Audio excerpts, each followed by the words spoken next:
Audio Jungle.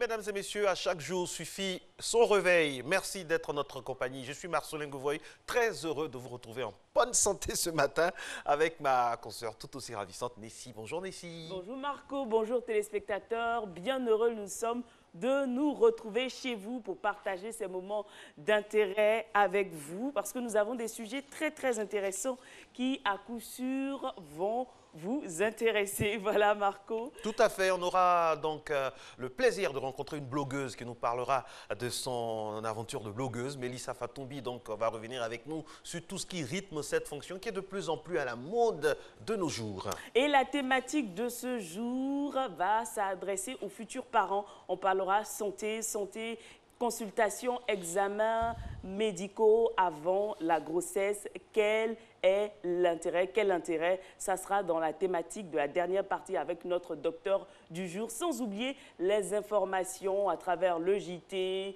les différents reportages. Et Fatim Dédé est à son poste pour la titrologie.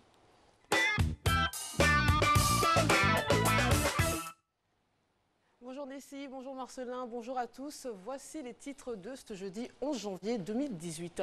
Le journal gouvernemental Fraternité Matin revient sur le Conseil des ministres de la veille. J'attends du gouvernement beaucoup de diligence, affirme le président Alassane Ouattara. En ce qui concerne la crise au sein du football ivoirien, la coalition anti-Sidi Diallo se fissure. L'intelligent d'Abidjan aussi développe cette information et titre « La FIF met la fronde KO. Il n'y aura pas d'assemblée générale extraordinaire. Comment Gondo et Toé ont fait du faux et abusé de Wénien. Au sujet de la sécurisation de Boaké, MI-21, des blindés légers et une centaine de militaires déployés sur les lieux. Toujours sur le même sujet, le journal L'Expression exprime le ras-le-bol des populations. Boaké, encore Boaké, trop, c'est trop. Pourquoi Ouattara doit frapper très fort? On apprend aussi que le gouvernement tranche au sujet de la réforme de la commission électorale ivoirienne.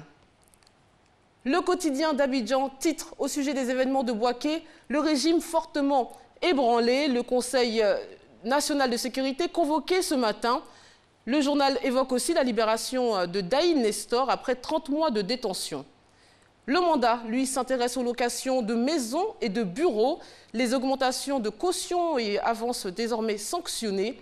Et on apprend que le président Henri Konan Bédié rencontre ses 208 préfets ce matin. Et pour finir, le journal de l'opposition Notre Voix titre « Procès Gbagbo et Blé Goudé, ce qui va se passer le 17 janvier ». Et au sujet de la réforme fiscale, Jean Kakou Diagou dit ses vérités au pouvoir. La revue de presse, c'est à 6h45. À tout à l'heure. 5h50. Allez-y, allez-y. Merci beaucoup Fatim. Oui, Marco, on poursuit Continuez, avec poursuivez. la gym. Oui, allez-y, je vous écoute. On y va. Oui. Allez, donc on poursuit notre conducteur et cette fois-ci, on part pour la gym avec notre code du jour.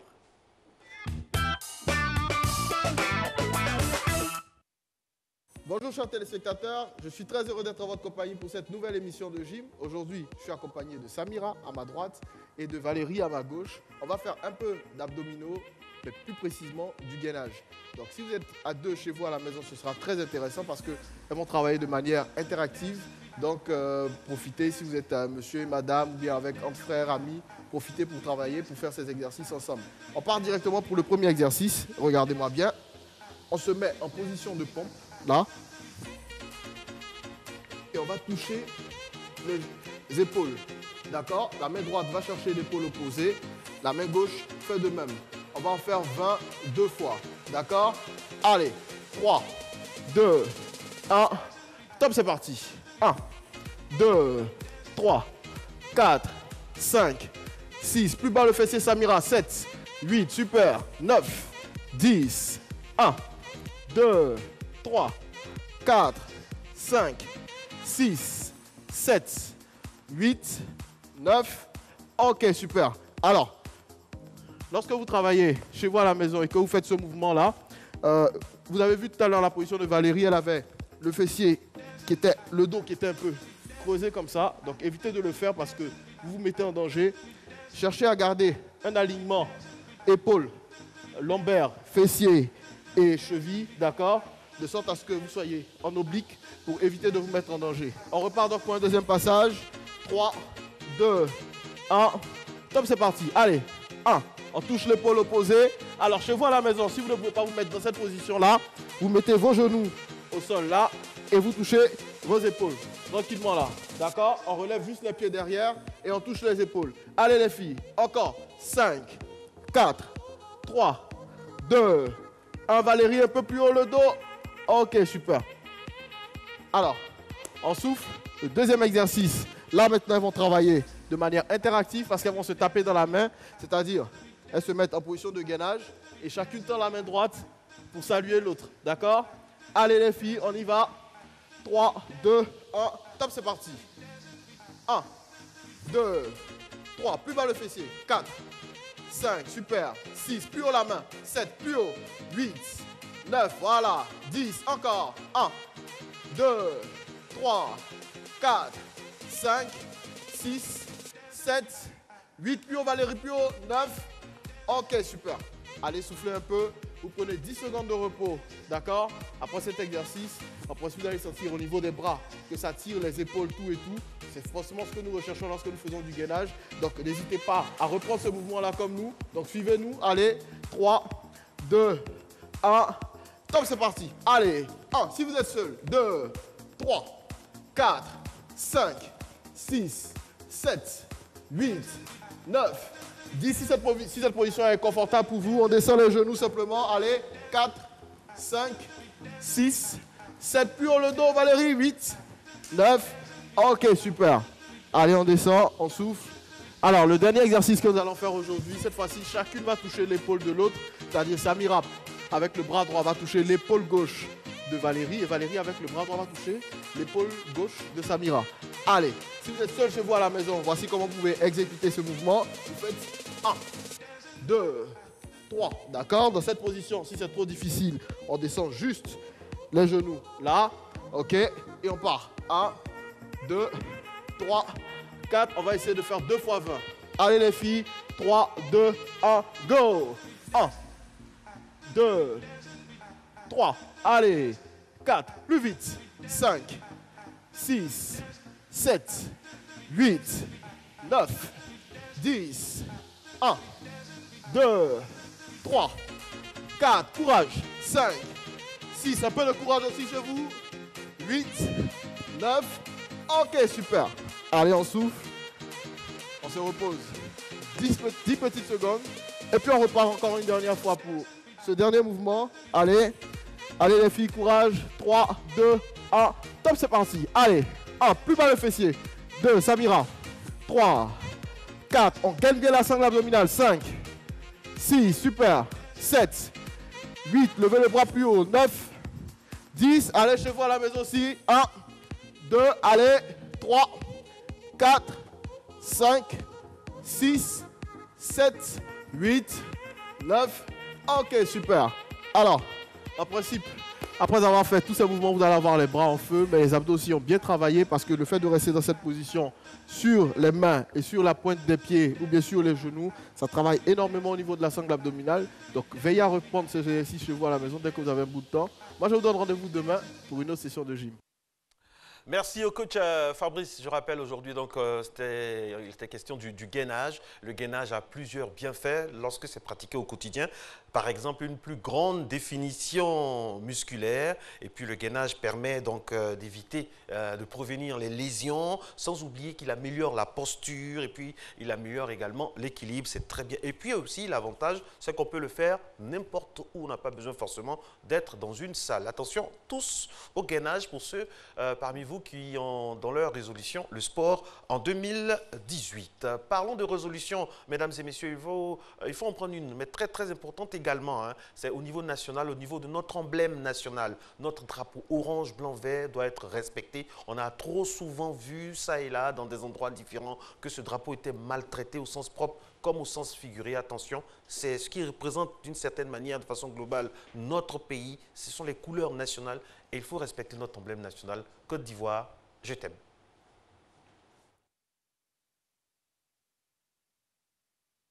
Ma Côte d'Ivoire, je t'aime. Ma Côte d'Ivoire, je t'aime. Ma Côte d'Ivoire, je t'aime. Ma Côte d'Ivoire, je t'aime.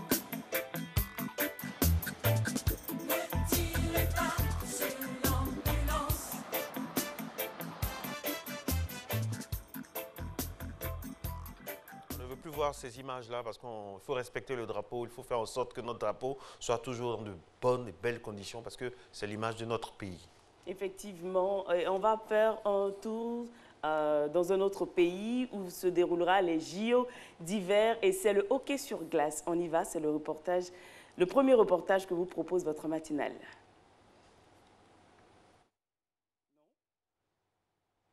Les Jeux d'hiver. Les JO d'hiver, d'accord. Et justement, parlant de JO d'hiver, là-bas, on aura de nombreux drapeaux. Des drapeaux, voilà, donc il va falloir franchement prendre l'exemple sur la manière dont les gens respectent le drapeau chez eux et appliquer ça ici parce que, voilà.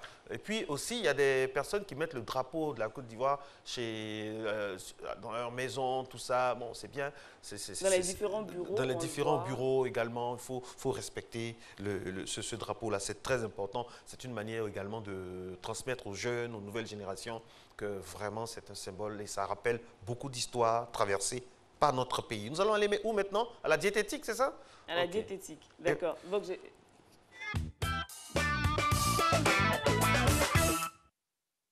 les feuilles de patates aux gambas, telle est la recette que nous propose le chef Arthur. Bonjour et bienvenue à tous les amoureux de la cuisine saine et diététique. Vous êtes dans la rubrique diététique de Matin Bonheur. Bonjour chef. Bonjour Nessie. Alors, aujourd'hui, vous nous proposez une sorte d'entrée. Oui. Et pour faire ça, il nous faut quoi? Il nous faut des gambas pré-cuits, décortiqués. D'accord. Hein, dans le milieu, là, on décortique pour que ce soit facile à manger. Les feuilles de patates, la tomate fraîche, des oignons, du piment en poudre, la poudre de crevettes, du sel, de l'huile rouge, de l'huile de palme et puis notre ajournement. D'accord, un peu comme la semaine dernière. Absolument. Ok, on va commencer par quoi? Alors, on commence à allumer le feu. Déjà. Là, ça a l'air très simple. Oui, c'est tout simple. Et pourquoi l'huile de palme rouge? Bon, de toute façon, nous parlons de diététique. D'accord. Et l'huile de palme fait partie des huiles qui sont naturelles. Conseillées. Voilà, conseillées. Alors, aujourd'hui, c'est tout simple. Hein. Donc, je ne te fatigue pas. Non, mais vous ne me fatiguez pas. Parce que je prends plaisir à découper quand je pense qu'après... Alors, on ajoute les oignons.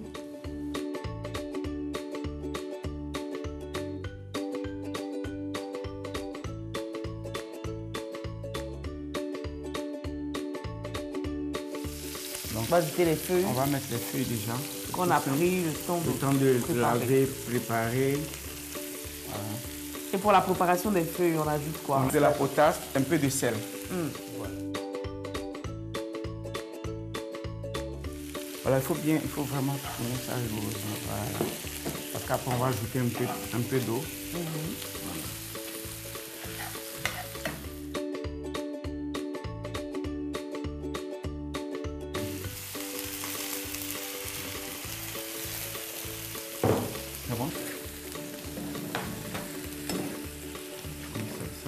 Ça doit se présenter comme une entrée, donc une petite salade. Alors maintenant, nous allons ajouter notre ajout. Donc on ne va pas tout mettre. Peut-être On met juste un peu. Ça un repas pour combien de personnes? Oh, on va dire comme c'est une entrée pour 4 personnes. 4 personnes. Pour 4 personnes. On va ajouter encore un peu d'eau pour faire cuire les légumes, un peu de peau de crevette toujours, parce que ça donne du goût. Donc avec la poudre de crevette, on peut aller à volonté. Oui, à volonté, parce que c'est pour avoir le goût. Un peu de piment. Pour le piment, voilà. juste un peu. Juste un peu. Tout à l'heure, on a mis le piment vert, oui. c'est pour le parfum. D'accord. Alors celui-là, c'est pour vraiment rehausser le goût. goût. Voilà. Un peu de sel.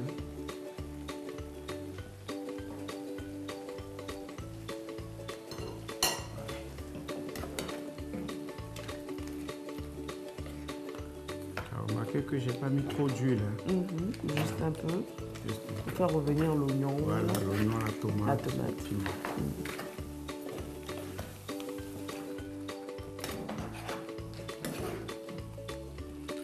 Parce que comme ça se présente comme une entrée, il ne faut pas que ça soit trop gras. Parce qu'après, les gens doivent manger autre chose.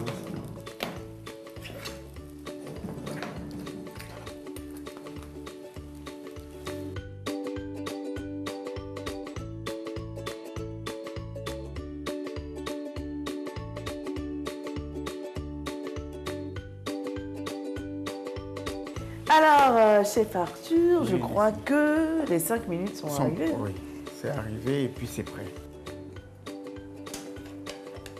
On va présenter exactement comme on peut le présenter en entrée. Donc, on ne va pas mettre en quantité, mais juste ce qu'il faut. Voilà. C'est tout. Alors, ce plat se mange avec des lignons. En entrée, de l'igname. Oui. Ça ne fait pas trop lourd? Non, ça c'est un plat pour au moins 2-3 personnes. D'accord. Voilà, c'est juste Il y a quelques morceaux. un morceau par personne. D'accord.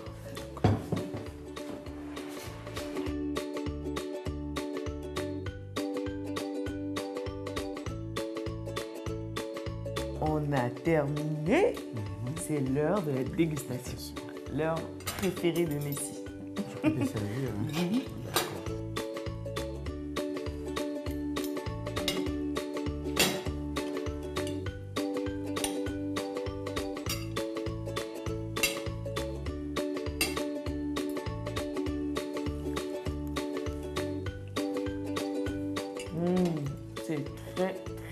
C'est très bon.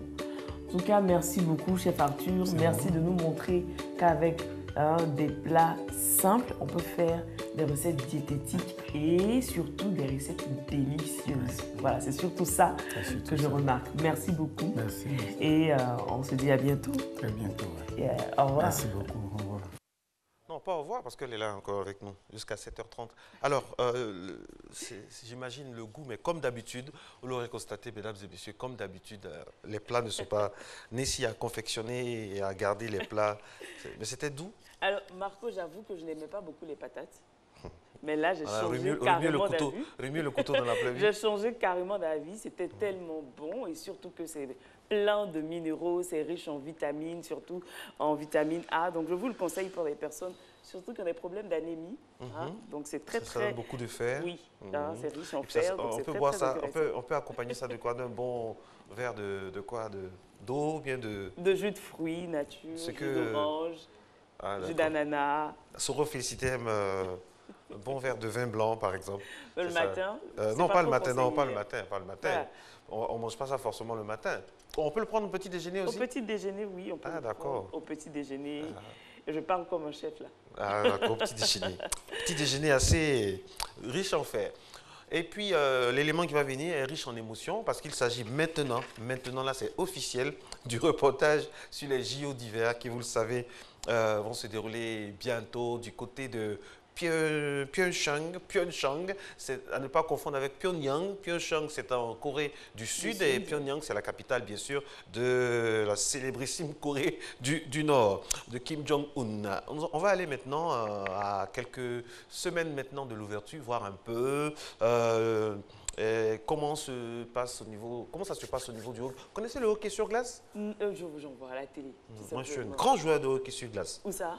Dans mes rêves. Regardez.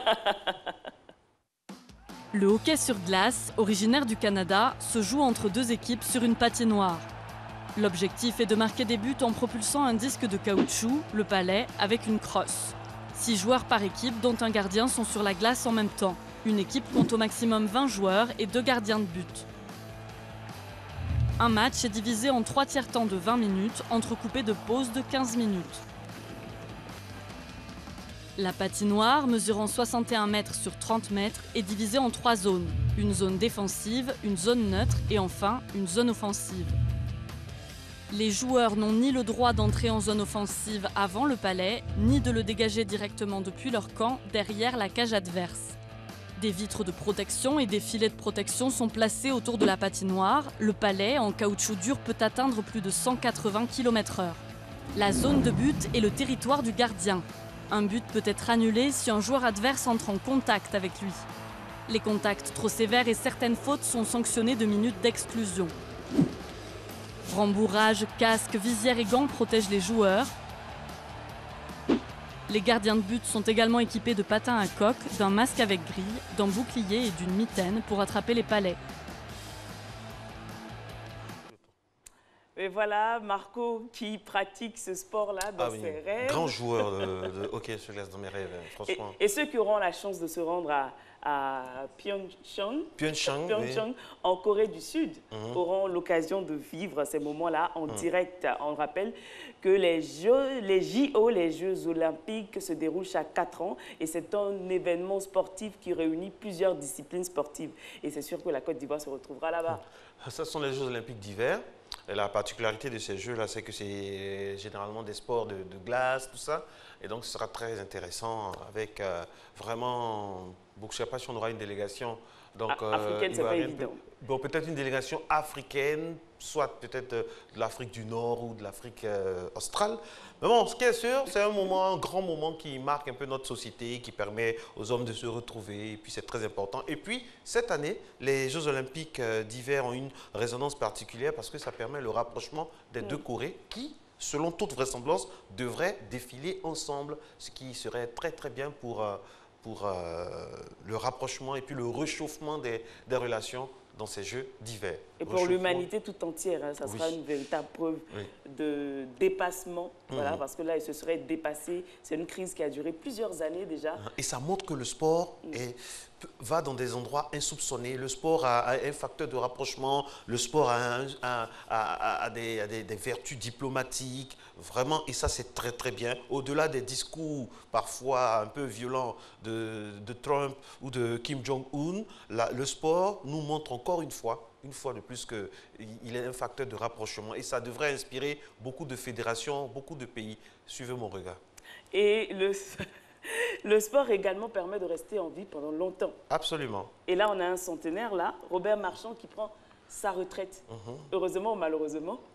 À 106 ans. À 106 ans quand même. Mais tu sais qu'on a... super centenaire. Vous savez qu'on a un centenaire ici, en Côte d'Ivoire, qui a fêté 102 ans hier. Bernard Dadier. Oh, est-ce qu'on peut l'applaudir? Joyeux anniversaire, doyen. Oui.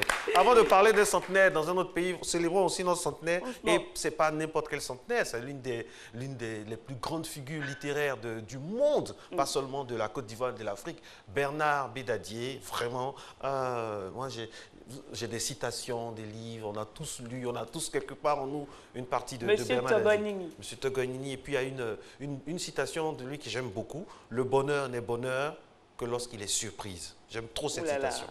Allez, Robert Marchand, lui, prend sa retraite à 106 ans. Voilà, c'est le Bernard Dadier là-bas. Mais je ne sais pas s'il y a les talents donc, au niveau littéraire, mais en tout cas, on lui rend hommage aussi ce matin. Regardez.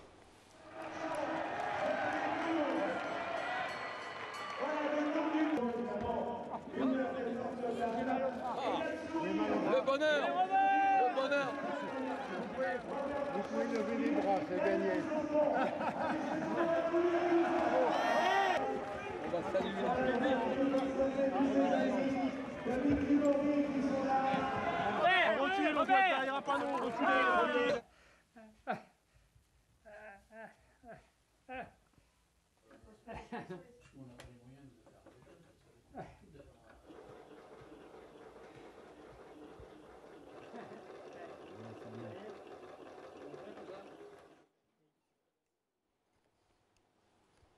Oula, Marco, vous voyez, vous, comment? À 106 ans. À 106 ans, je me vois en train de présenter encore. On ne va pas laisser. À 106 ans, présentation d'une émission, une émission choco pour les seniors, avec Christelle Akoussa en temps, qui aura peut-être 97 ans, et Soro Félicité qui aura 98 ans, et puis on est là, et puis Nessie qui aura donc 82, 83, et puis on sera là, on va présenter une émission pour les seniors, avec des, voilà, comment être chic, comment être swag à 100 ans, tout ça. Mais oui, pourquoi pas? Et je viendrai pour la diététique. Hein, la diététique. Ah oui, qu'est-ce qu'il faut manger pour rester en vie longtemps, en bonne santé à 106 ans. Ou aller pour s'amuser, ou aller s'amuser dans les endroits chics, chocos, à 100 ans, pourquoi pas? Parce que la médecine aura évolué, et puis voilà. Voilà quoi. Voilà. Super. Alors, on rappelle aujourd'hui, mesdames et messieurs, que nous sommes au 11e jour de l'année. Ça passe tellement vite. Hier, j'ai vu quelque part, il y a quelqu'un qui disait, mais on est déjà le 11, c'est que l'année est déjà finie. Bonne année 2019. Pourquoi si tôt? Les Ivoiriens sont formidables. Pourquoi oui, si tôt? et ça veut dire que l'année va vite passer. Hein, parce que là, déjà, le mois de janvier est déjà au 11. On est pratiquement à la mi-janvier. Et la semaine prochaine, déjà après, on sera le 18. Donc, ça veut dire que, bon, pour une fois, le mois de janvier va vite passer. Alors, on a parlé donc de cyclisme avec le vieux père, le très très très vieux père à 106 ans, le senior. Je vais vous présenter maintenant une autre discipline des JO d'hiver. D'accord. Rassurez-vous, ce n'est pas la Wallée de Sakassou, hein. C'est une autre discipline. Regardez. De toute façon, il n'y a pas la neige à Sakassou. Le bobsleigh est un sport de glisse extrême intégré aux Jeux Olympiques dès 1932 pour les messieurs, mais seulement en 2002 pour les dames. Les vitesses y avoisinent les 120 km/h avec des pointes à 135. Un pilote et un freineur, plus 2 équipiers en bob à 4, dévalent une piste glacée. Le pilote est le premier à monter dans le bob, le freineur saute dans l'engin en dernier. Les bobeurs prennent leur élan sur 50 mètres en courant avant de dévaler la piste d'environ 1400 mètres de long. Avec une pente entre 8 et 15%, et une vingtaine de virages, les athlètes sont soumis à une force proche de 4G. Le casque intégral est obligatoire. 3 épreuves sont au programme, 2 pour les hommes en bob à 2 et à 4, et une épreuve féminine en bob à 2. Le classement est établi en 4 manches. L'équipe qui réalise le meilleur temps total a gagné. Le bobsleigh est une luge à coque aérodynamique. Elle est équipée de 2 paires de patins métalliques indépendantes. Le pilote dirige le patin avant à l'aide de 2 poignées. Le freinage est effectué avec un râteau à l'arrière sur une zone qui s'étire après la ligne d'arrivée. Ah, nouvelle discipline, ça vous dit? Bah, vous avez dit oui. Non, c'est pas évident, hein, c'est pas évident. Vraiment, les sportifs sont à saluer, pour arriver à ce niveau-là. Ils font beaucoup de sacrifices, beaucoup de sport, ils se retiennent, hein, ils ont une discipline vraiment, ils ont une vie très disciplinée et rigoureuse. Ils respectent leurs différents calendriers, ils ne sortent pas, ils ne boivent pas d'excès. Vous parlez de quel sportif? De l'extérieur ou bien de notre pays? De façon générale, les sportifs. Ils ne sortent pas, ils ne boivent pas. Ils ne boivent pas, ils font beaucoup de sport, ils s'entretiennent, voilà, pour pouvoir rester toujours en forme. Mais ils ont le droit, cela dit, ils ont le droit de s'amuser, seulement il ne faut pas exagérer. Parce que je connais des sportifs. Dans quelle discipline? Ça dépend de la discipline. Dans toutes les disciplines, le sport c'est le sport, dans toutes les disciplines qui, vous-même, ils ont vraiment de l'énergie, pas seulement sur le terrain, mais au niveau du coude aussi. Ça, c'est beaucoup visible. Alors, mesdames et messieurs, dans quelques minutes seulement, on aura le journal, la météo, avec toutes les informations. Et puis, à suivre sur Matin Bonheur, bien sûr, notre blogueuse Mélissa Fatoumbi viendra avec nous parler d'entreprendre dans le blogging. C'est une fonction, c'est un métier qui est de plus en plus en vogue, de plus en plus arpenté, utilisé, prisé par la jeunesse. Et puis, au niveau santé, notre gynécologue maison, docteur Madi, sera avec nous. Vous le connaissez. Vous connaissez sa sincérité, son côté direct. Il sera avec nous pour cette première de l'année. Qu'est-ce qu'il nous réserve? Eh bien, restez avec nous. Ce sera à partir de 7 h sur le thème « Quel intérêt pendant la grossesse ?» Et vous savez que docteur Madi, lui, quand il est là, il y a toujours quelque chose qui se passe. Donc, rendez-vous est pris pour tout à l'heure. Vous connaissez docteur Madi? Oui. Vous l'avez déjà vu? J'ai eu la chance de voir ces interventions dans Matin Bonheur. Et ça fait toujours plaisir, surtout avec le thème abordé aujourd'hui, puisqu'on parle de consultation et examen prénatal pendant la grossesse. Donc, les futurs parents, restez connectés. Vous aurez toutes les informations qu'il vous faut afin de mieux gérer la grossesse de madame. Bon, je dis futurs parents parce qu'il y a monsieur et madame. C'est madame qui porte la grossesse, donc pour gérer la grossesse de madame jusqu'à terme. Je suis très heureux que vous dites vous parce que c'est très important d'aborder ce moment-là à deux et c'est un des credos donc, de docteur Madi, faire en sorte que ce moment-là ne soit pas seulement le moment de madame qui est enceinte, mais le moment du couple, le moment de la famille, afin que toutes les intelligences soient mises en œuvre pour que ce soit un moment très très agréable malgré que ça peut apporter comme difficulté. Et puis, puisque nous sommes dans la rubrique dans cette rubrique-là, on profite pour saluer quelqu'un que nous connaissons tous, qui nous regarde certainement et qui en fait un gros bisou. Oui, Marco, j'ai une question à vous poser. Oui. Je dois vous poser cette question-là avant que le docteur Madi n'arrive. Oui. Dites-moi, vous avez déjà assisté à un accouchement? Bah oui. Vous avez assisté à un accouchement? Bah oui. Qu'est-ce que vous avez ressenti? Là, je vous interviewe. Je me suis évanoui après. Je me suis évanoui. J'ai assisté 3 secondes, 4 secondes et puis après, ouf, j'étais trop ému. J'étais ému. Donc les mamans, elles ont beaucoup de mérite. Elles ont beaucoup, beaucoup de mérite. Beaucoup de mérite. Les femmes, oui, chapeau. Parce que j'imagine, j'ai un ami ici dans ce studio, lui m'a dit un jour, avec 1 heure seulement de grossesse, lui il pète les plombs. 1 heure seulement. Imaginez les mamans, 9 mois. Merci d'être avec nous. C'est Matin Bonheur, le rendez-vous de la bonne humeur. On parle de tout le monde, on parle de tous les sujets qui vous intéressent. On va aller maintenant dans des sujets qui intéressent aussi. C'est-à-dire, il s'agit du journal, de la météo. Hamza Diaby est là. On y va.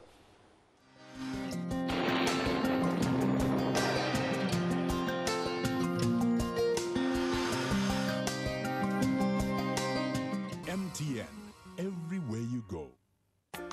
Mesdames et messieurs, bonjour. Le début de matinée sera marqué par une présence de brouillard ou de brume humide dans les zones du littoral et du sud forestier. Par ailleurs, le temps sera par la suite progressivement ensoleillé. Dans la bande centrale et au nord, le temps restera dominé par la brume sèche.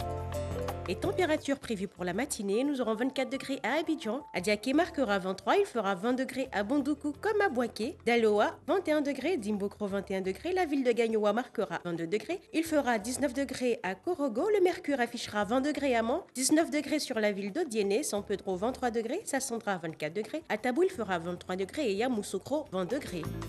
L'après-midi, les vents secs s'imposeront dans la région nord et sur la bande centrale. Les régions forestières ne seront pas non plus en reste de ce temps brumeux et poussiéreux. Par contre, sur le littoral, le temps sera partiellement nuageux et ensoleillé avec la présence de quelques denses nuages qui pourraient apporter de pluies faibles sur le littoral est et le littoral ouest.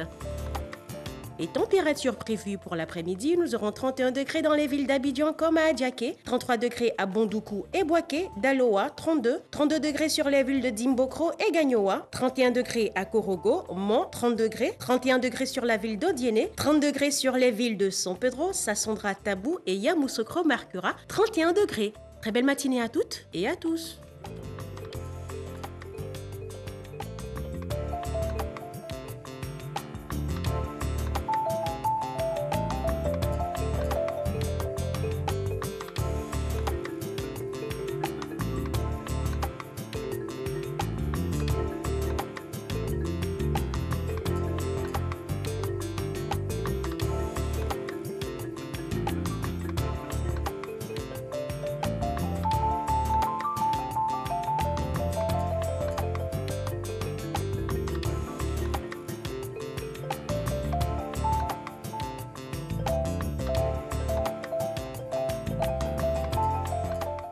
MTN, everywhere you go.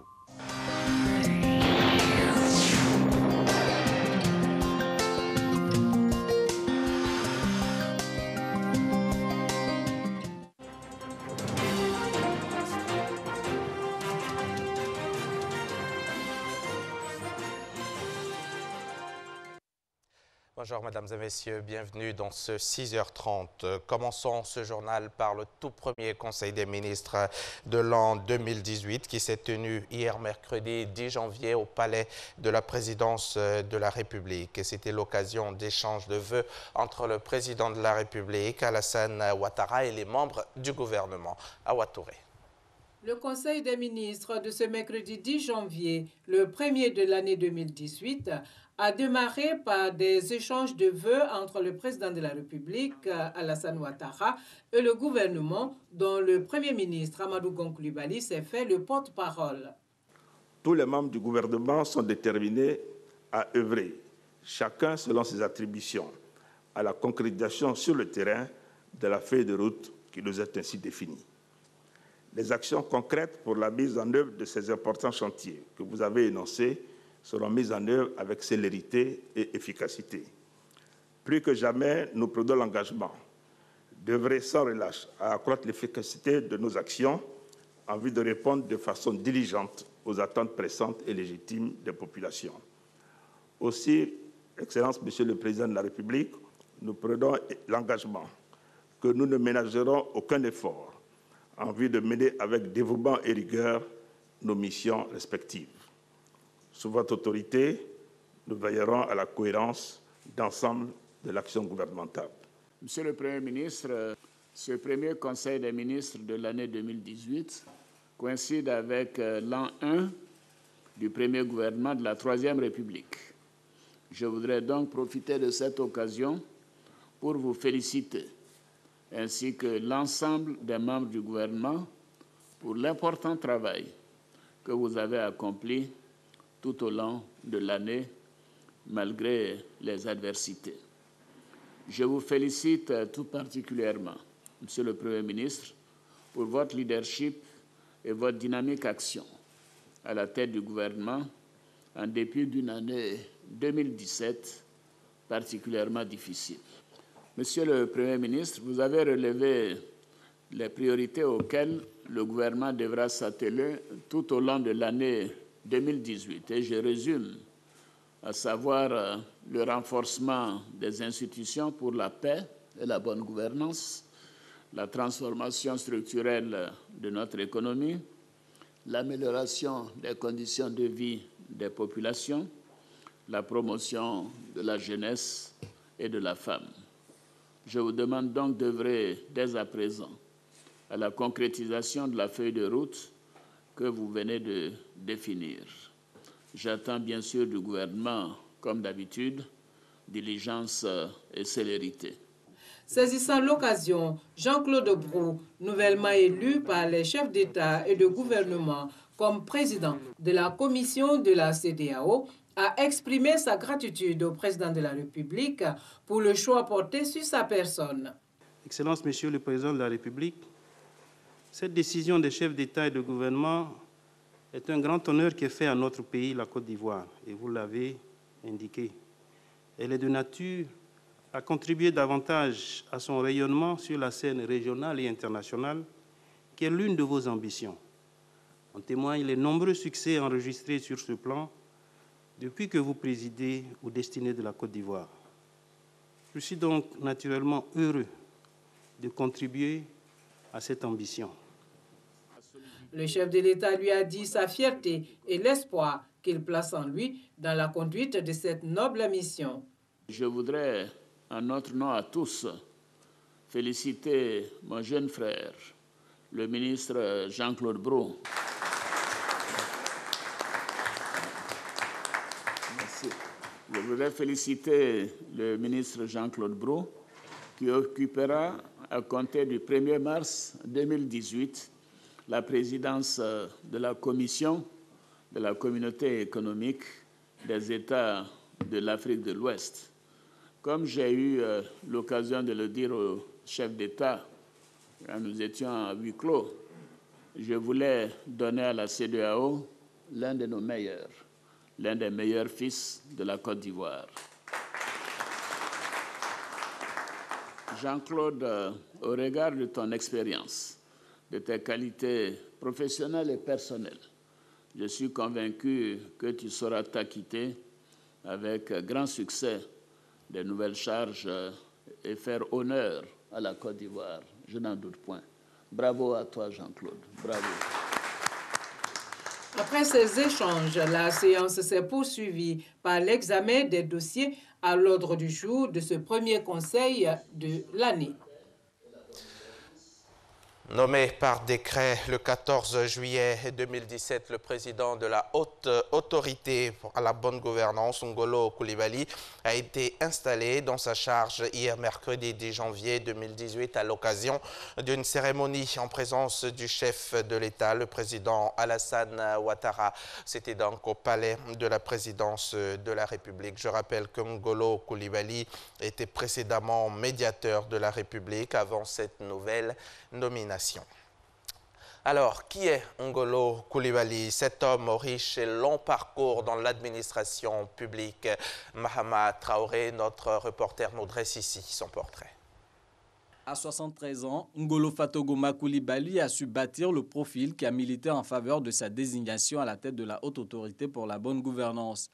Natif de Mbengue dans le nord de la Côte d'Ivoire, Ngolo Coulibaly est un économiste gestionnaire de formation, doublé de son rang d'administrateur des services financiers dans la fonction publique.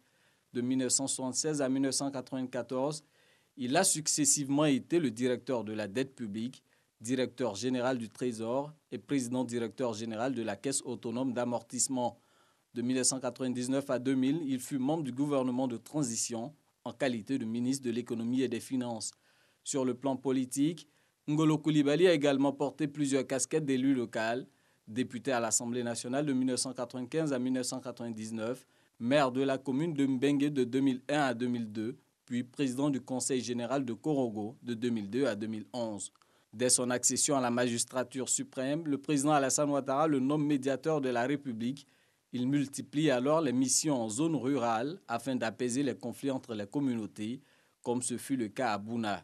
Comme pour reconnaître ses mérites, il est hissé par ses pairs à la tête de l'Association des médiateurs de la zone UEMOA de 2013 à 2016, puis en 2014 comme premier vice-président de l'Association des médiateurs africains. Marié et père de 5 enfants, Ngolo Coulibaly va désormais affronter un nouveau challenge, celui de moraliser la vie publique ivoirienne, aidé en cela par sa riche carrière.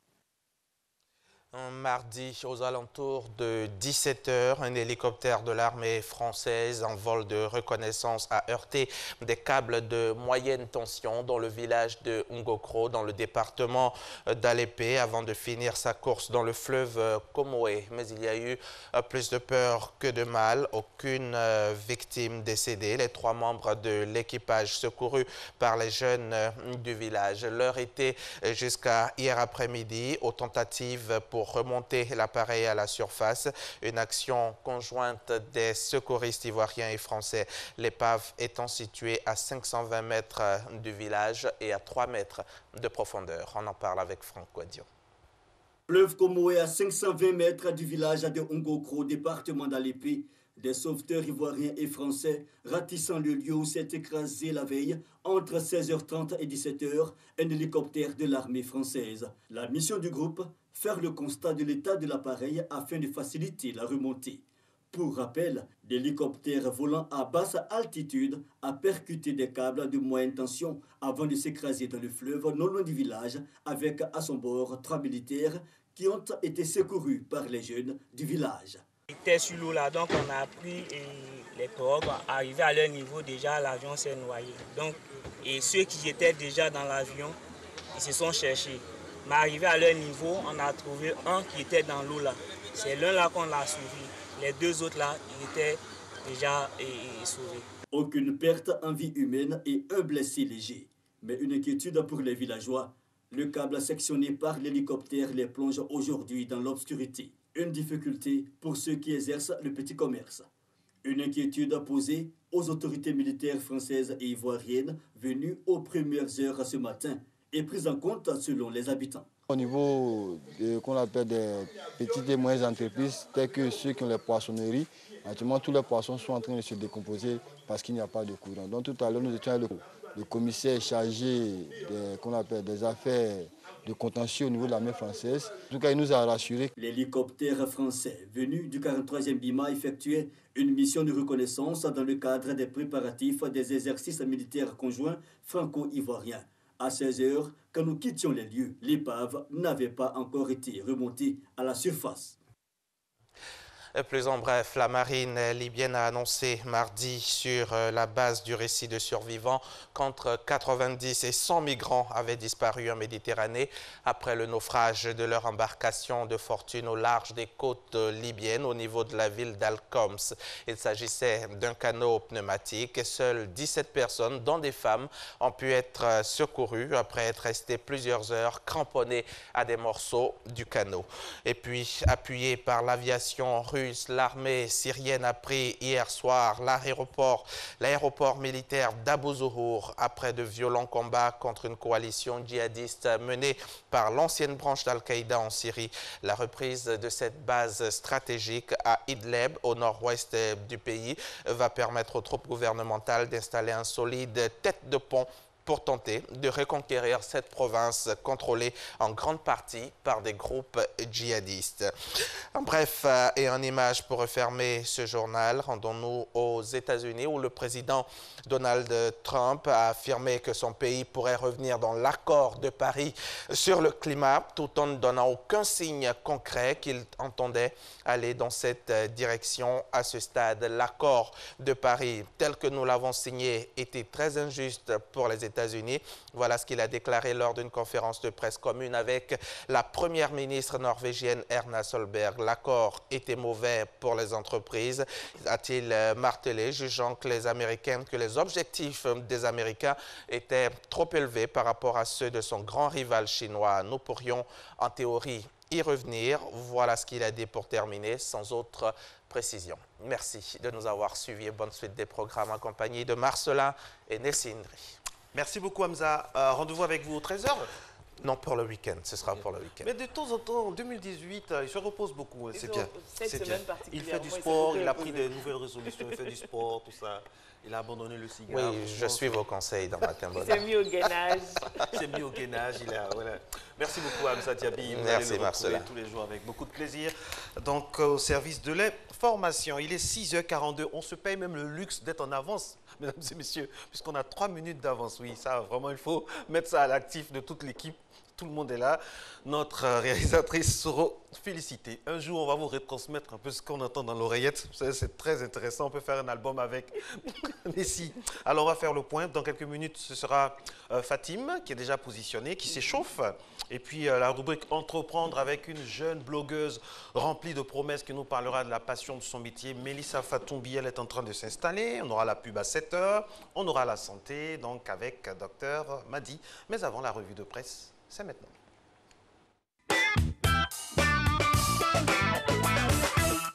Allez, pour la revue de presse, on va démarrer avec l'intelligent d'Abidjan qui fait le point sur la situation à Bouaké. Au lendemain de l'affrontement entre les militaires à Bouaké, les activités au marché de Baumakoté sont au ralenti. La plupart des étals de cet important marché situé juste en face du camp du CCDO étaient vides. L'article décrit une véritable scène de guerre, même si aucune perte en vie humaine ni de blessés n'a été signalée. L'une des vendeuses s'exprime. « Regardez nos tables et nos stocks, ils ont tous été détruits. Qu'avons-nous fait? Ces militaires millionnaires ne veulent plus qu'on vive. Dieu, à quand la fin ?» Un autre s'interroge. Comment les militaires peuvent détruire un bâtiment de l'État parce qu'ils sont de mauvaise humeur? Aux grands mots, les grands remèdes, il faut punir les coupables et démilitariser Bouaké. Les populations de Yao-Bikro crient leur désarroi dans notre voix. Un village situé à 18 km de Yakassé et Feyassé dans le département d'Abengourou. Ses habitants estimés à 1500 âmes vivent dans une totale précarité. Le chef du village n'est pas passé par 4 chemins pour appeler au président Alassane Ouattara les promesses faites par celui-ci pendant la campagne présidentielle. Je le cite.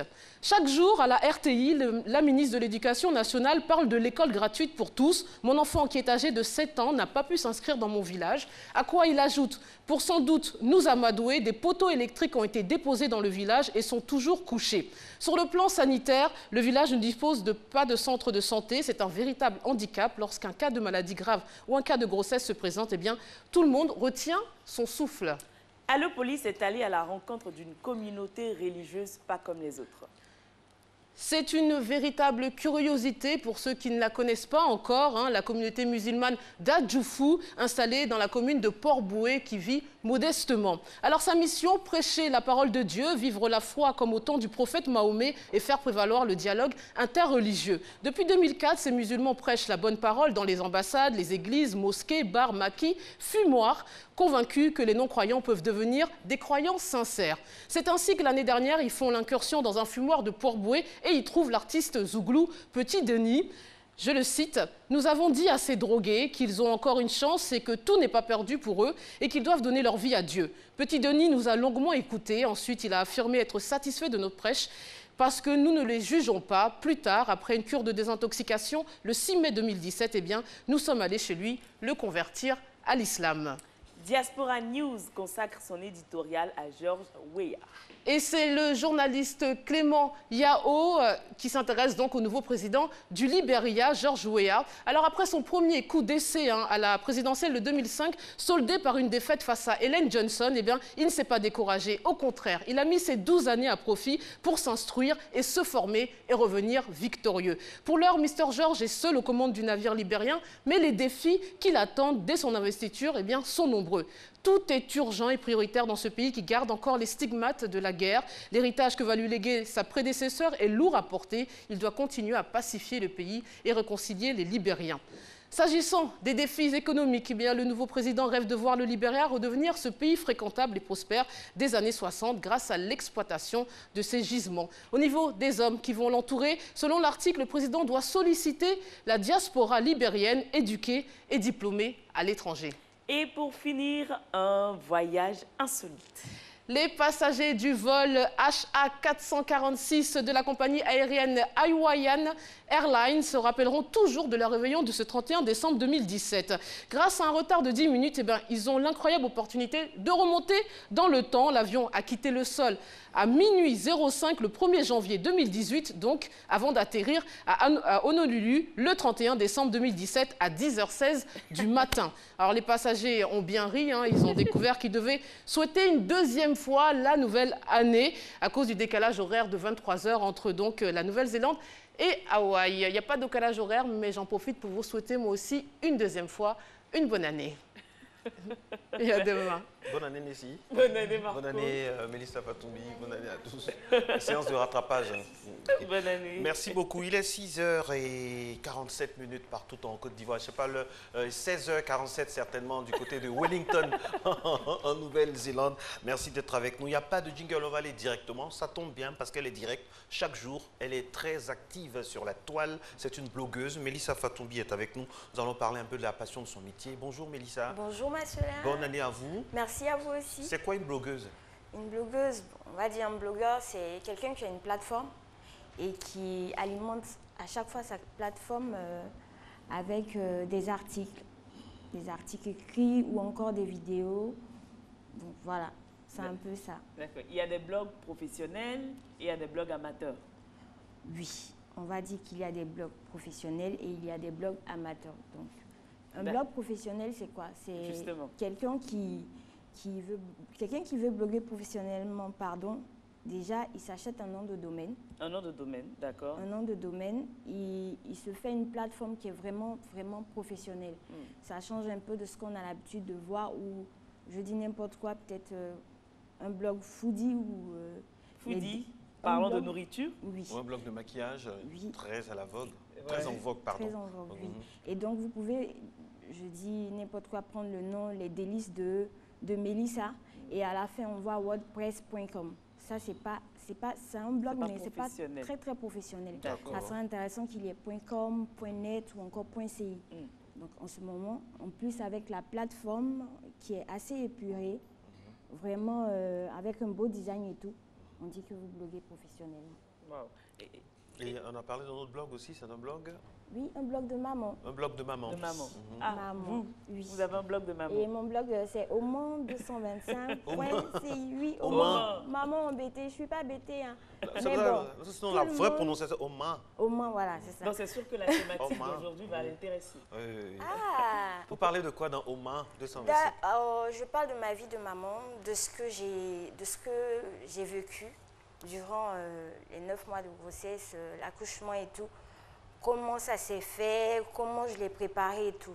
Donc je me dis, généralement quand on a un blog, on souhaite partager sa passion. Ce qu'on vit, ce que cela nous a apporté, ce que nous aimons, ce que cela nous a apporté et tout. Et donc, généralement, nos fans, ils se retrouvent dans ce que nous racontons. Alors justement, ma question, le blogueur tire sa légitimité d'où? Déjà, il faut faire du contenu qui est vraiment du bon contenu. Quand on fait du bon contenu, et on revient sur cette histoire de bon contenu également, pas faire du copier-coller. Il faut vraiment se sortir, comment je vais dire ça? Il faut avoir une valeur ajoutée. Et si vous avez vraiment une thématique, il faut rester dans cette thématique-là. Moi, par exemple, je suis une blogueuse maman. Ce n'est pas parce que aujourd'hui, il y a un annonceur qui parle de TIC, qui demande à avoir des blogueurs pour sa manifestation et tout, que je vais directement me jeter là-bas et puis dire, voilà, vu que je suis blogueuse également, je vais parler de TIC sur mon blog. C'est pas intéressant. Quand on a une thématique, il est vraiment essentiel de pouvoir rester dans cette thématique. Mais on peut parler d'autres choses, mais il faut vraiment mentionner, voilà, je parle de ça, c'est un billet sponsorisé et tout. Il ne faudrait pas faire, si je peux m'exprimer ainsi, il ne faudrait pas faire genre, voilà, j'ai juste écrit ça parce que, mais il faut mentionner que vous avez été payé pour ça, ou encore, voilà, c'est ça. Qu'est-ce que vous pensez de... Moi, j'ai remarqué qu'il y a une starification des blogueurs, ce qui fait que parfois, on est un peu loin de l'essence même du blogging qui est donner l'information et être au service des autres. Il y a une certaine starification. Il y a des blogueurs qui sont pratiquement des stars, qui oublient même l'élément fondamental. Si. Là, c'est vraiment dommage, mais bon. Qu'est-ce qu'on y peut? Comment vous faites-vous pour vous protéger de tout ça? Bon, de la starification des blogueurs dans cette vie de blogueur? Dans cette vie de blogueur. Moi, franchement, j'essaie de rester sur terre, d'avoir les pieds sur terre. Et puis, ce qui m'importe, c'est de faire du bon contenu parce que c'est ce qui va me différencier des autres. Maintenant, après, mon contenu va parler pour moi. C'est ce qui va faire que demain, on dira, bon voilà, Mélissa a fait de très bonnes choses. Et bon, je ne sais pas si j'ai répondu à votre question. Bien sûr, bien sûr. Voilà. Alors moi, j'ai une autre question. Vous avez dit, pour bloguer de façon plus professionnelle, il faudra acheter un nom de domaine. Et ceux qui bloguent sur les réseaux sociaux, est-ce qu'ils sont crédibles? Ceux qui utilisent, par exemple, leur profil Facebook pour bloguer, il y en a qui n'ont que leur page Facebook, Instagram ou Twitter, qui postent régulièrement là-dessus, qui se font appeler blogueurs. Bon, est-ce qu'ils sont légitimes? Là, moi, je vais dire que ce sont peut-être des activistes du web. Je ne sais pas, ce sont des activistes. Parce qu'ils n'ont pas de plateforme en tant que telle. Par essence, ce que moi, je sais, un blog, c'est une plateforme sur laquelle vous venez et vous parlez de votre vie. C'est comme un journal intime. Voilà, comme un journal intime, mais sur Internet. Donc, c'est ce que moi, je sais. Maintenant, après, les gens qui viennent, qui parlent directement de ce qu'ils voient, d'un buzz, ils écrivent quelque chose et ils balancent sur le net. Je pense que sur les réseaux sociaux. Voilà, sur les réseaux sociaux. Alors, ça, c'est pas du blogging. Puisque nous sommes dans le sujet entreprendre, comment le blogueur gagne de l'argent? Comment il s'en sort? Comment il vit? Alors, le blogueur peut gagner de l'argent. On revient sur le contenu. Il faut que le contenu soit vraiment top. D'accord. Et en ce moment, c'est ce qui va vous différencier. Et là, les marques vont chercher à s'approcher. Ça va vous rendre crédible. Voilà, crédible. Et là, maintenant, les marques se disent, tiens, voilà, celle-là, elle fait de très bonnes choses. Et déjà, on voit que le sujet peut nous intéresser par rapport à ce que nous vendons ou par rapport à ce qu'on souhaite mettre en avant et tout. Et en ce moment, les marques vous approchent si vous avez vraiment des fans qui vous suivent, une bonne visibilité sur les réseaux sociaux. En ce moment, OK, on peut se faire de l'argent lorsqu'on nous appelle pour des événements ou encore quand on vend des espaces publicitaires sur nos sites, bannières et tout. Donc voilà comment le blogueur peut gagner de l'argent. Le blogueur peut gagner de l'argent également en ayant des partenariats avec des marques. Par exemple, moi j'ai eu un partenariat avec une marque qui commercialise des aliments pour bébés. Je vais dire à peu près 3 ans de blogging, 2 ans de blogging. Là, donc là, bébé ne manque pas de nourriture à la maison. Si on veut, mais là, il est grand maintenant. Il est grand maintenant. Il est grand. Il ne prend plus tout ce qui est lait. Bon, les céréales et autres, non. D'accord. Merci de ne pas citer de marque. Excusez-moi. Nous ne sommes pas des blogueurs, des animateurs. Je crois que Nessie est très active. Elle, c'est une activiste. Oui, je la connais. Oui, elle est très active. C'est pas la première fois qu'on se voit, Avant qu'on arrive ici le matin, elle a déjà 47 photos. Pendant l'émission, 117 photos. Après l'émission, 312 photos. Quand elle est au bureau, 586 photos, c'est une blogueuse aussi. Il faut nourrir ses fans, en fait. Donc, alors, la loi du nombre, justement, est-ce que la loi du nombre, c'est pas parce que un blogueur a de nombreux fans, de nombreux followers, comme on dit, que forcément il est crédible, hein? Oui. C'est pas parce qu'il a de nombreux followers qu'il est forcément crédible. Il faut pouvoir générer, il faut pouvoir drainer une communauté. Voilà. Il faut pouvoir influencer certaines personnes. Votre communauté en général, ce que vous visez, en ce moment, on peut dire que vous êtes un blogueur qui a de l'influence. Parce que moi, par exemple, si je parle de vie de maman et de bébé, que si je fais un post, je n'arrive même pas à toucher 10 personnes ou 100 personnes, en ce moment, c'est clair que je ne suis pas influente. 100 personnes encore, c'est... Et j'ai fait un post, je pense avant-hier, où j'ai vu qu'en Europe, il y avait une association, qui s'appelait Main dans la main, une association de câlineurs de bébés. Alors moi, je suis amoureuse du social, franchement. Des câlineurs de bébés. Des câlineurs de bébés. Et quand j'ai vu ça, j'ai dit, waouh, mais il n'y en a pas ici. J'ai fait un post, j'ai dit, bon, ça serait intéressant qu'on adapte ça, on adapte ce concept ici en Côte d'Ivoire. Mais j'ai eu des messages de partout.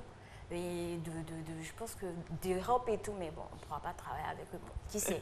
On ne sait jamais. Ah voilà, ça nous intéresse, on aimerait câliner les bébés aussi, on aimerait câliner les enfants qui sont malades, les enfants qui sont dans les instituts qui se portent vraiment pas bien. Je m'excusais du thème un peu attardé et tout. Ça serait intéressant qu'on aille vers eux, passer du temps avec eux, faire la lecture, leur donner à manger, même mettre un enfant sur le pied, lui donner du yaourt. Ça paraît banal, mais ça fait du bien, ça fait chaud au cœur. Et donc j'ai eu plein de messages, moi j'étais étonnée. Donc voilà, en ce moment on peut dire, voilà, on touche une communauté. On peut dire je vais que pas Mélissa dire que est influente. non, je ne suis pas influente pour le moment. Donc en ce moment... On sent qu'on est utile, quoi. Voilà. Et c'est ça qui fait, c'est ça l'essence du blogueur, être utile. Pas être une star, mais être utile. Être utile. Et il y a des gens, par exemple, qui à chaque fois m'envoient des messages. Je viens, il y a une dame qui m'a appelée une fois. Écoute, bonjour madame, il y a une de mes amies qui vient d'accoucher, je ne sais pas quoi lui offrir. Je dis, d'accord. Et puis, bon, j'ai commencé à citer, voilà, vous pouvez lui donner ça. C'est une fille, c'est un garçon.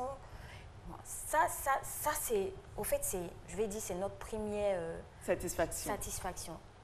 C'est notre première satisfaction. Alors, quels sont les domaines réguliers dans lesquels le blogging est très actif? Vous c'est la maternité. La maternité. Alors, il y a le maquillage. Il y a la bouffe. Il y a la mode. Mode, bouffe, maquillage, je pense que ça va un peu avec la mode et tout, mais il y a beaucoup de blogueuses qui sont vraiment make-up. Oui, maquillage, bouffe et mode. Et les trois là sont vraiment... En Europe, aux États-Unis, mais c'est une institution, le blogging. Oui, c'est pas du jeu, hein, comme on dit. C'est pas du jeu. Et je pense qu'on est en train d'arriver à ça. Mais ici, est-ce que le sponsoring ne dénature pas un peu l'essence du blogging? Parce que quelqu'un qui ne dit pas grand-chose dans son blog, parce qu'il a acheté un nom de domaine, il est sur les réseaux sociaux. Parce qu'il est un peu beau ou bien elle est un peu belle. Il met une photo, il sponsorise sa publication. Et puis ça passe partout. Ça passe partout, on like. Et à un moment, tu likes. Peut-être qu'il a mis une jolie photo, tu as liké. À un moment, tu te rends compte qu'il n'y a rien à l'intérieur. Mais il a des millions de followers. Est-ce que ça ne vous dénature pas? Ça, bon, je vais dire. Comme ça, vous les blogueurs. De crédibilité. Bon, déjà, moi, j'ai rien contre le sponsoring. Parce que déjà, l'Ivoirien, quand il voit un contenu, pour cliquer là-dessus, pour mettre un j'aime, c'est compliqué. Même si c'est bien fait. Donc, moi, je dis, si je vois que le contenu que j'ai fait est vraiment intéressant, que ça pourrait intéresser, et que c'est quelque chose qu'il faudrait que plusieurs personnes voient, moi, je veux bien prendre un sponsoring pour ça. Maintenant, après, comme vous avez dit, on revient sur le contenu encore. Ceux qui ont cliqué, ils viendront voir après dans votre fil d'actualité si vous avez quelque chose, s'il y a quelque chose. S'il n'y a rien, ils ne resteront pas. Donc, je ne pense pas trop que le sponsoring ça a son avantage. Ça a son avantage. Il le faut quelque part. Vous savez ce qui me plaît? C'est que aujourd'hui, en tout cas, dans un de vos blogs, on aura la RTI. Parce que je vois une de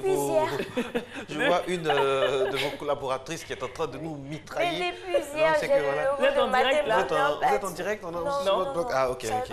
Tant que ça fait la pub de la RTI, nous, ça nous avantage. En tout cas, merci beaucoup pour ce que vous faites dans ce domaine-là. Vous faites partie des des blogueurs sérieux.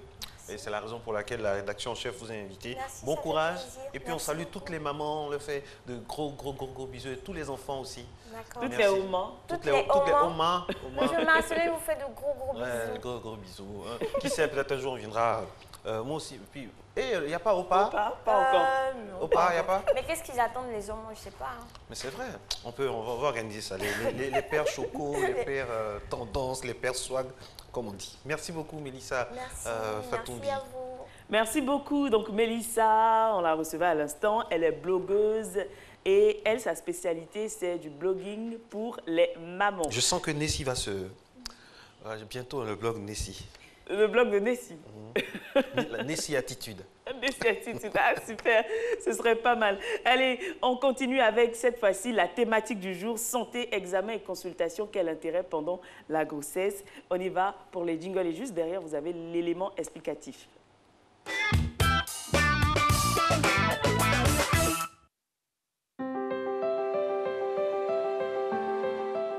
Il est loin le temps où les femmes dérouillaient leur grossesse sans surveillance médicale et accouchaient chez elles. Aujourd'hui, l'attente d'un bébé est une période hautement surveillée avec des examens obligatoires. Il faut faire les examens pendant la grossesse pour avoir un enfant en très bonne santé. Cela permet de protéger l'enfant et la mère. C'est pour protéger la mère et l'enfant. C'est pour éviter beaucoup de risques de mortalité. Parce que tu dois savoir comment d'abord la mère se porte d'abord.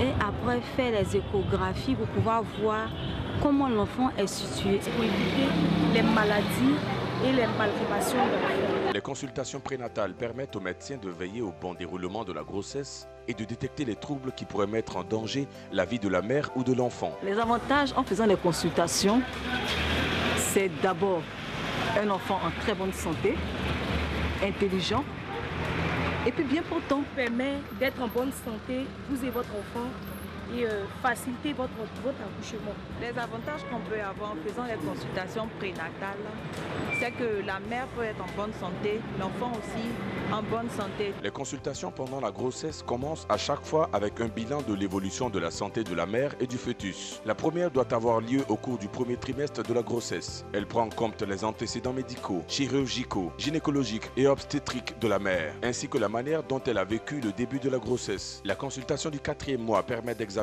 la nature du col de l'utérus, sa taille et le cœur du bébé. L'examen du 5e mois, quant à lui, donne l'occasion à l'échographie dite morphologique de déceler d'éventuelles malformations. Au 6e mois, en plus des examens habituels, a lieu une sérologie pour dépister éventuellement une hépatite, glycémie ou numération formule sanguine. La consultation du 7e mois est une visite de routine qui servira à contrôler que tout va bien. À l'examen du 8e mois, l'obstétricien fait en général la 3e échographie. Il pratique aussi un examen du bassin pour préparer l'accouchement. Ces consultations vont permettre de préparer au mieux l'accouchement et d'éviter que la santé de la mère et du futur bébé soit mise en danger. Les risques que court la femme quand elle ne fait pas ces consultations, elle peut elle-même mourir.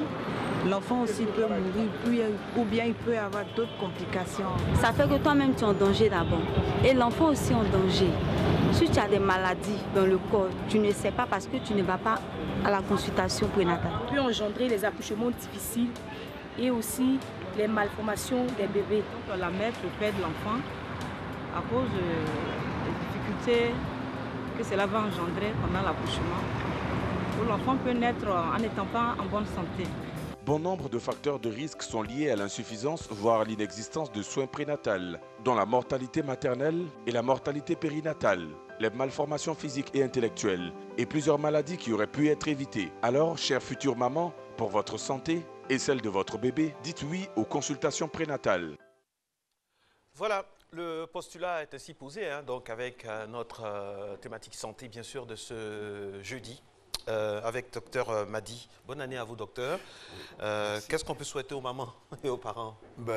Plus d'examens? Plus d'examens, plus de consultations prénatales et aussi plus de soins pour elles. Et pas seulement aux mamans, mais au papa aussi, parce qu'il fait partie aussi des consultations prénatales.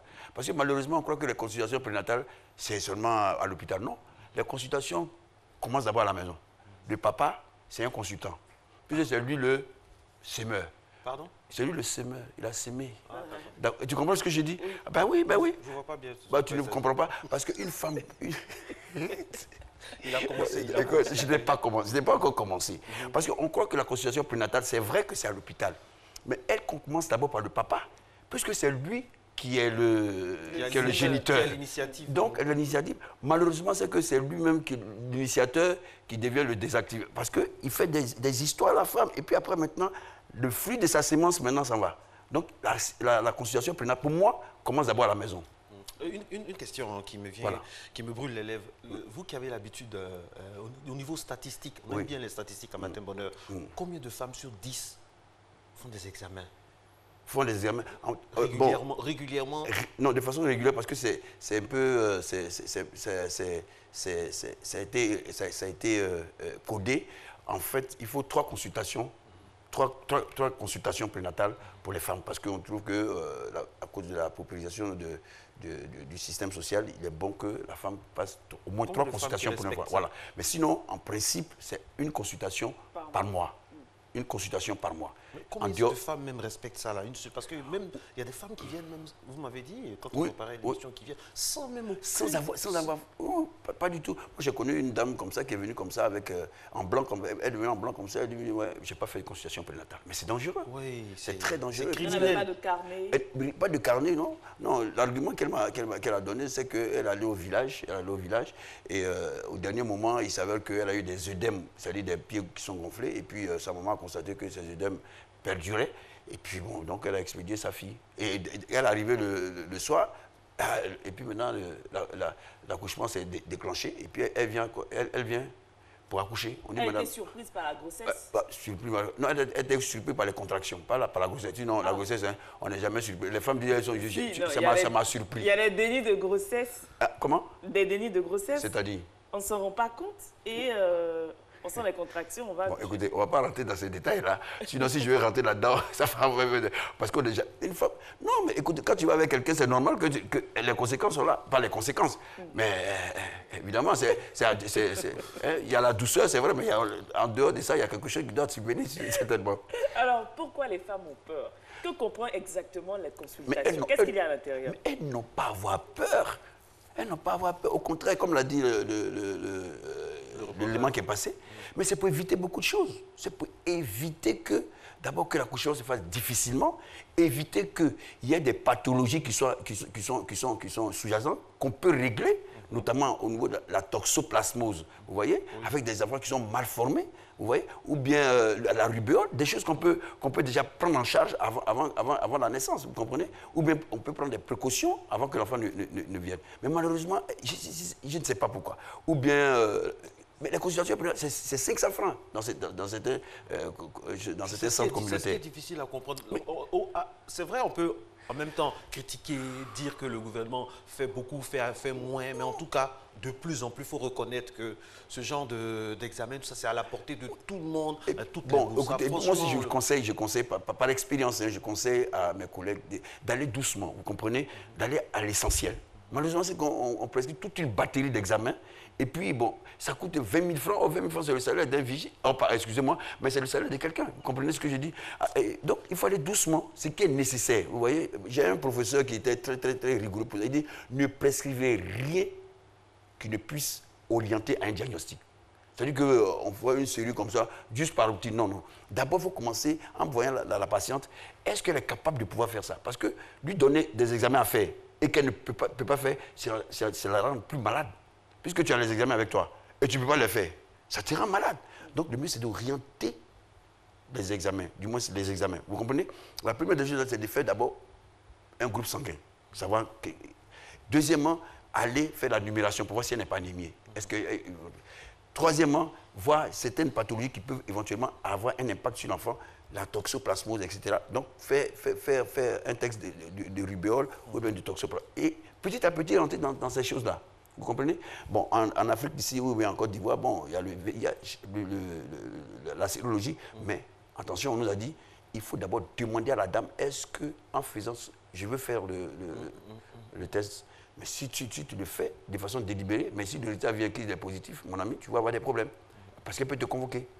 Mais aussi, si tu ne le fais pas, et que plus tard on s'aperçoit que elle est séropositive, elle peut intenter un procès contre le médecin pour dire que si tu m'avais averti, je t'aurais dit oui et que j'aurais pris des précautions. Donc tout ce qu'il faut faire, c'est suggérer. Vous suggérez, madame, je vais faire de la sérologie. Voilà. Sinon, maintenant, il y a des procès contre les médecins. Voilà. D'accord. Voilà. Et quand les consultations se font, quels sont les mots récurrents que vous détectez chez les différentes femmes enceintes? Bon, les mots, en principe, bon, ce sont les maladies chroniques, c'est-à-dire que le diabète, l'hypertension artérielle, bon, et puis aussi, il y a la drépanocytose. C'est pas, elle est drépanocytaire, bon, ça, il y a la drépanocytose. Ensuite, bon, il y a beaucoup de pathologies, les infections urinaires. Et puis, bon, il y a la toxémie gravidis, c'est-à-dire qu'elle fait un pic hypertensif en début de grossesse ou bien au milieu de la grossesse. Voilà, et puis pour éviter qu'elle ait cette toxémie gravidis, parce que moi aussi j'étais victime de ça. J'étais une fois victime. Ah oui, aucun médecin n'a l'abri des choses, hein. Aucun médecin n'a l'abri de certaines pathologies qui peuvent survenir. C'est pourquoi on dit aux femmes toujours, moi c'est pas, je suis exigeant peut-être, je fais 9 consultations, il n'y a rien à faire. Débrouille-toi, mais j'appelle le mari, je dis, bon, elle va faire 9 consultations. Pourquoi? Parce que, écoute, elle a déjà des antécédents. La femme elle a déjà perdu un enfant. Le fait de perdre déjà un enfant, moi déjà, ça me fait mal au cœur. Parce qu'une femme, quand elle tombe enceinte, du moins quand elle ne voit pas ses menstrues, déjà ses rêves commencent. Elle commence à rêver. Elle commence à rêver d'un enfant qu'elle n'a jamais vu, qu'elle n'a jamais entendu. Elle ne connaît pas son visage, elle ne sait pas qu'il est, s'il est bleu ou blanc. Mais elle commence déjà à rêver. Et moi, je rentre dans son rêve. Je suis rentré toujours dans le rêve de la femme et je fais en sorte que ce rêve-là, elle puisse l'accomplir jusqu'au 9e mois. Et dès que l'enfant crie, alors ce rêve-là, la femme va tout vous dire. Il va devenir médecin, il va devenir pilote, il va devenir ministre, etc. Et il faut rentrer dans ce jeu-là. Et quand vous rentrez dans ce jeu-là, vous avez la femme avec vous. D'accord. Docteur, ça c'est la première grossesse. Quelle est la proportion de femmes? Parce qu'on a l'impression qu'elles consultent plus à la première grossesse et après, dans les autres grossesses, parfois on peut être amené à se le relâcher. C'est ça, c'est vrai. Et c'est vrai. Non, mais c'est pourquoi à la première grossesse, il faudrait que le médecin lui explique la nécessité de pouvoir revenir à chaque fois. À chaque fois. Parce que au cours il peut avoir des problèmes au premier trimestre de la grossesse. Il peut avoir des problèmes au niveau du deuxième trimestre et au dernier trimestre. Il y a des pathologies. Vous comprenez? Par exemple, on peut ne pas avoir un placenta préviable, c'est-à-dire qu'un placenta qui n'est pas bien. On peut saigner. On peut saigner sur une grossesse au deuxième trimestre ou au troisième trimestre. Vous comprenez? On peut ne pas saigner à la première grossesse, à la deuxième grossesse. Oui. Et puis les grossesses ne se ressemblent jamais. Chaque grossesse a son histoire. A son histoire. Et ça, la femme, je ne sais pas comment ce créateur, ou bien la nature a fait les choses, mais j'ai rencontré une dame, elle a fait 14 enfants. Il y a un qui est décédé là-dedans. Ignorant que je suis, je dis, oh, c'est pas grave, écoute, 1 sur 13, Elle dit, quoi? Elle dit, mon bon petit, il dit, oui. Elle dit, chaque grossesse, je vais te dire l'histoire de chacune des grossesses. Et elle m'a raconté au détail près les 4. Elle dit, celui-là particulièrement, il m'a fatigué. Et elle m'a dit, pourquoi est-ce que la mort de cet enfant-là lui a fait du mal? Parce que vraiment, elle a enduré des choses avec cet enfant. Il y avait une communion. C'est pourquoi une mère a cette sensibilité-là de connaître ses enfants, chacun d'eux. Elle dit, celui-là, je le connais, je sais qu'il n'est pas capable de faire ça. Parce qu'il y a un lien. Il y a un lien qu'on ne peut pas expliquer. Voilà, un lien qu'on ne peut pas expliquer. Et vraiment, je tire chapeau aux femmes parce qu'elles ont cet instinct-là de pouvoir dire que cet enfant, je pense qu'il va me fatiguer. Ok, alors docteur, il y a aussi la dimension culturelle. Oui. Nous sommes en Afrique, la maman, c'est la première grossesse de sa fille, le papa, pareil, il y a des feuilles, il y a des... Voilà, il y a des feuilles, on va prescrire des tisanes, il faut boire ça, ma fille. Non, il faut se purifier, non. Ça va faire quand une femme tombe enceinte, non, on ne boit pas. C'est se purifier. Voilà, oui, ça. Il y a des docteurs... Avec tous les purigeoires, il y en a de rouge. Ah non, c'est le rouge qui est sous le purigeoir, avec ce fameux... Numéro, c'est quoi le numéro? Il y a le numéro combien? Tu peux me dire le numéro? En bonne baoulée. Je blague. Le plus jeune baoulé? Non, il y a le numéro, il y a le 12, il y a le 13. Ça dépend du... Elle fait semblant de tousser, elle ne veut pas nous dire, il y a tout. Alors, parce que je vois un peu dans son... Pour être plus sérieux, je veux dire, comment faire? Est-ce qu'on alterne ou bien... Non, il n'y a pas d'alternance. Non, je pense qu'il n'y a pas d'alternance. Bon, ce que moi je propose, c'est ce que j'ai toujours dit aux dames, hein, vous voyez, se purifier là, c'est bien. Mais en fait, on connaît les décoctions là, on ne sait pas justement ce qui rentre en ligne de compte. Vous comprenez? En médecine, par exemple, en te disant de faire des lavements, parce qu'on appelle ça lavement, moi je propose des lavements, mais à l'eau tiède, parce que le rectum est bourré. Vous comprenez, le rectum est bourré. La tête de l'enfant qui vient buter contre le rectum. Donc, ça rétrécit un peu la lumière rectale. Excusez-moi. Hein. Donc, la femme, elle est constipée. Elle a une constipation basse. Par conséquent, elle peut, avec l'eau tiède, faire des lavements pour pouvoir évacuer justement le rectum. Vous interdisez à J'interdis. Pas de... Non. On se purge pas. Il a dit, hein, on peut le faire, mais avec de l'eau tiède. Avec les décoctions. Avec le conseil du médecin. Voilà. Mais sinon, avant ce qu'on faisait... Il s'agit de poire à lavement. Poire à lavement, de l'extérieur du pays. Mais avant, ce qu'on faisait, c'est qu'avant que la femme n'accouche, on lui fait des lavements pour pouvoir accélérer l'accouchement. C'est ce qu'on faisait avant. Moi, j'ai entendu un docteur se plaindre dans une clinique parce que la maman avait tellement donné des feuilles qu'il y avait une césarienne, ils étaient obligés de faire une césarienne et ils ont sorti énormément de feuilles. Et le docteur se plaignait dans le hall. Il est venu trouver la maman dans le hall. C'était choquant qu'elle avait... Trouver des feuilles. Écoutez, non, attention. Des feuilles, de lavement régulier, des soins parfois. Vous savez, quand on est enceinte, il y a toujours une tante, une tata. Ce que je veux préciser, c'est que là où se trouve l'enfant, et ce qu'on se plie avec, ça ne rentre pas là-bas. C'est pas possible. Ce qui est sorti, quand ça s'est passé... Ce qui est sorti peut-être du rectum. Oui. Peut-être qu'il y a eu de l'acacia, il y a eu un peu de feuilles d'acacia, tout ça. Il a peut-être vu ces choses-là. Ou des cerises de... Je sais pas. Donc, docteur, c'est interdit. Vous interdisez. Non, ce n'est pas conseillé. Ce n'est pas du tout conseillé. Parce que quand tu vois interdit cela, quand on dit, oui, avant, nos parents faisaient ça, et puis nous, on est nés, et puis on est devenus intelligents. Nos parents, nos mamans qui faisaient ça avant avaient l'alimentation qui allait avec. Il y avait l'environnement aussi qui allait avec.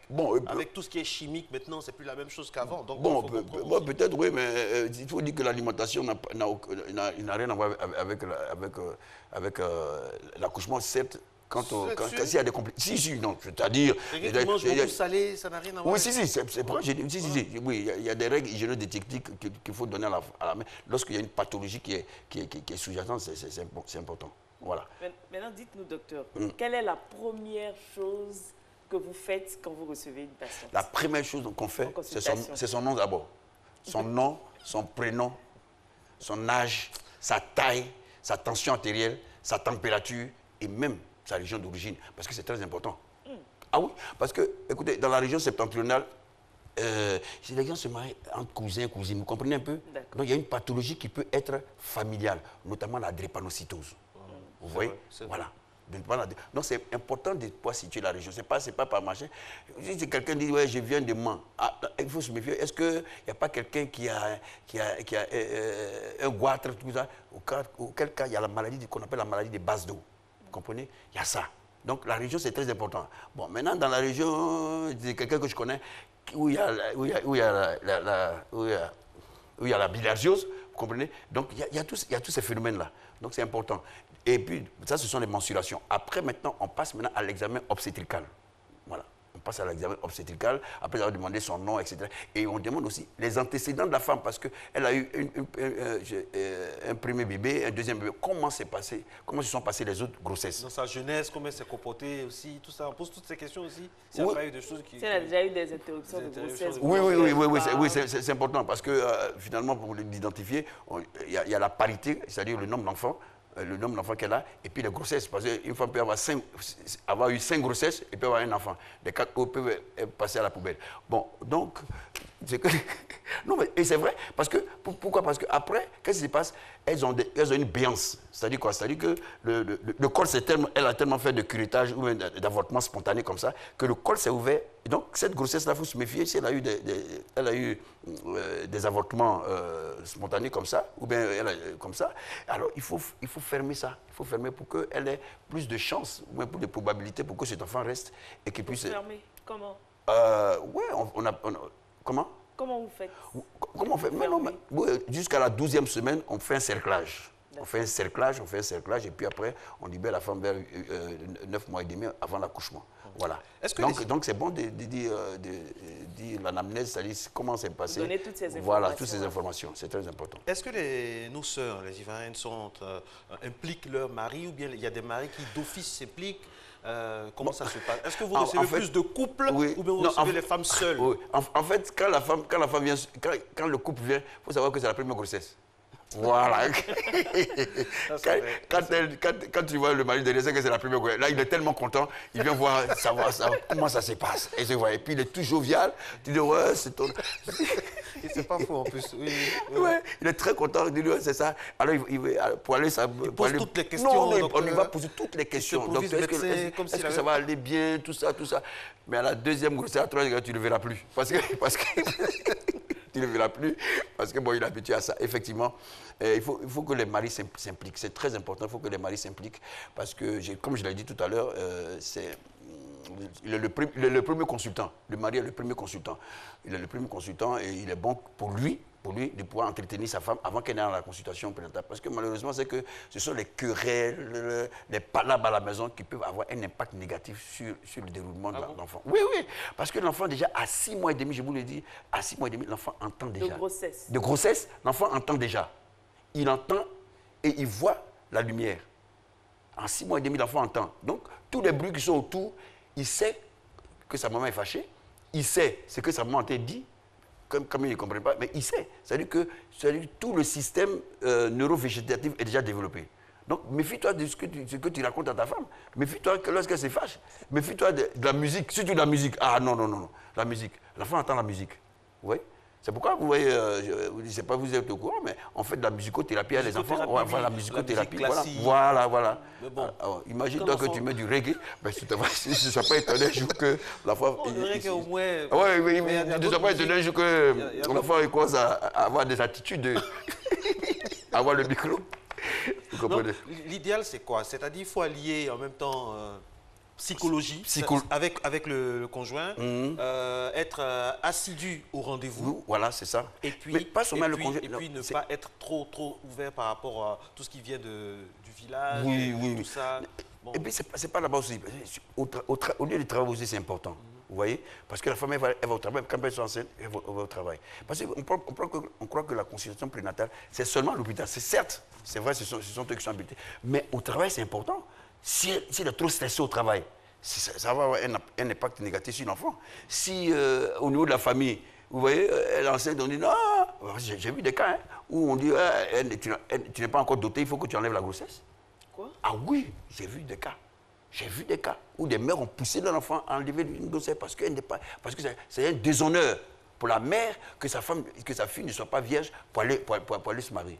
Et elle a eu peur, elle a vu me voir, me dire que docteur, il faut m'enlever ça parce que c'est un déshonneur pour ma mère. Si on ne sait pas que pendant la nuit de noces, on ne trouve pas du rouge sur le drap blanc. Mais de toutes les façons, elle est déjà enceinte. Mais monsieur, quand on l'enlève ou pas, on peut désenceinter ça.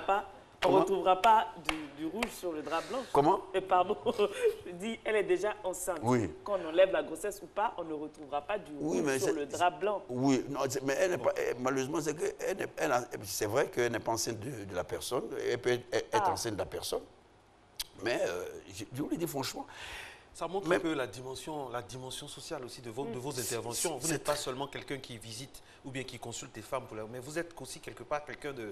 C'est holistique. Oui, une grossesse est holistique. Il faut s'occuper d'abord physiquement, et puis il faut s'occuper de son environnement. Et il faut s'occuper aussi de sa façon de voir les choses. Vous comprenez? C'est très important. Parce qu'il y a des femmes enceintes, au-delà d'aller chez leur gynécologue, qui vont chez un psychologue aussi. Mais oui, c'est important.